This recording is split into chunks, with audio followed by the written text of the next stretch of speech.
Ce jour est dédié pour le Refoua Shema, la guérison rapide et complète de David Haniel Ben Esther Bezrat Hashem. La question de Shai.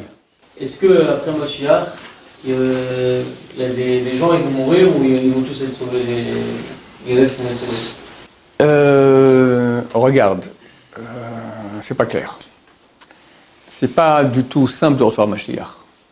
C'est marqué qu'à l'époque, Dieu va faire rayonner un soleil qui va guérir les tzadikim et brûler les rechaim. La même lumière énorme, c'est une lumière énorme. Comme en Égypte. En Égypte, comme ça explique le Rav Eliashiv, c'était le plus grand kabbaliste ashkénaze des derniers temps. Il est décédé c'est le grand-père du Rav Eliashiv actuel.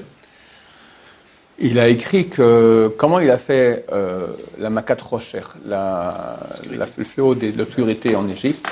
Dieu a amené une lumière terrible. Un projecteur 20 000 watts dans les yeux.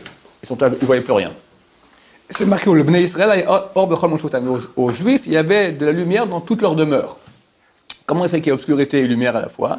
Mais une grande lumière. Celui qui est déjà habitué à la lumière, il voit très bien. On voit mieux maintenant. Celui qui est dans le noir et il voit une lumière comme ça, il est aveuglé, il fait trop d'un coup.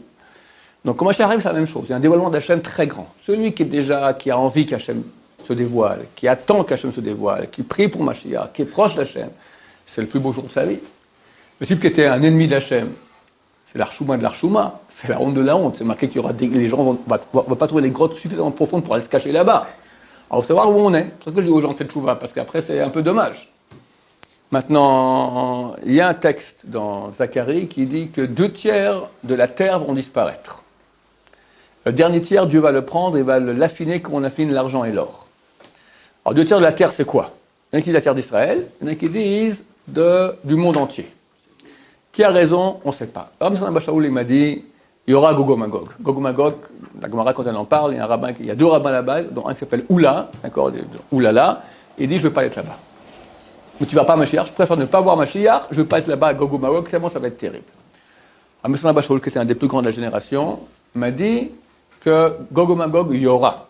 Mais le décret de douleur, de souffrance, est déjà passé dans la Shoah. Donc on aura un Gog Magog sans douleur. J'espère qu'il avait raison. J'espère. Maintenant, c'est clair qu'il y aura une sélection quelque part. Où sera la barre? J'ignore. À mon avis, elle sera très très basse. J'espère que Dieu m'écoute, d'accord? Parce que Dieu comprend qu'après 2000 ans, on est encore juif. Dis merci, d'accord? Et d'un qui reviennent, et dans quelles conditions, et etc. Rester juif à Paris aujourd'hui, mais c'est un exploit, d'accord? C'est pas facile. Donc là-bas, mais il y aura quand même un certain... Je ne pense pas que tout le monde pourra voir Mashiach. J'espère que oui. Par contre, il se peut tout à fait qu'il y aura un grand moment, que Dieu fera des choses pour que les gens fassent chouva en dernière minute. Comme ça, une fois m'a dit le chômage de Rabbi David Abou Khatsara. Qu'en dernière seconde, il y aura un dernier comme ça, pour que les gens fassent chouva comme ça, le maximum qui rentre dans le train pour ne pas rater cela. Il est écrit, dans la Gemara Sanhedrin, c'est écrit que c'était Resh Lakish, il dit comme ça, il dit qu'il y aura 1 par ville et 2 par famille qui seront sauvés. Abraham lui a dit, Dieu n'aime pas qu'on parle comme ça. Il prend le même verset, il fait la dracha à l'envers. 2 par famille, 1 par ville et 2 par famille, qui sont des tzadikim, suffiront pour sauver toute la ville de Rechaim, toute la ville de mécréants, toute la famille de mécréants. Et la Gemara, donc, elle reste sur cet avis-là.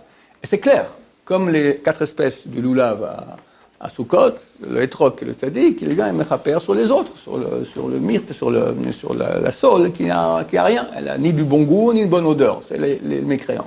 Donc, pour Israël, tu as des tzadikim, et tu as des mécréants, et plus tu as des tzadikim, plus ils protègent la génération entière. Aujourd'hui, en Israël, Baruch Hashem, tu as un monde de Torah florissant. Le SRA essaie de casser de toutes ses forces, mais il grandit, et à vous, Baruch Hashem, c'est certain que vous êtes très aimés dans le ciel, parce que vous faites des choses de Shem Shamaim. C'est une très grande valeur. Il y en a beaucoup qui font pour l'honneur, pour le truc. Il y en a qui, par amour de la Torah, même que tu annonces 2 mots comme ça l'un après l'autre, ça a une valeur énorme dans le ciel. Maintenant, la question que tu as posée, elle est un peu différente. Parce que c'est pas seulement qui sera sauvé ou pas. Même celui qui est sauvé, ok, quel niveau il a? Quand Mashiach il arrive, dévoilement d'Hachem, alors tous on va courir vers Hachem, on va vouloir plus de Torah possible, etc. Mais on a beaucoup moins de mérite. Donc c'est maintenant qu'il faut mettre toute la gomme. Tu comprends? Même si quelqu'un il a un haut niveau, il faut encore plus, le maximum, réparer, arriver, se rapprocher, tout ce qu'on peut faire. Voilà, ça fait longtemps que je dis ça. Et chaque fois on se fait avoir. mais à la fin, on aura raison. Et là, les choses partent pour... Tu vois que ça avance, ça avance. Tu prends la terre d'Israël il y a 50 ans, avant la guerre de 6 jours, après la guerre de 6 jours, on a la date exactement écrite dans la Torah.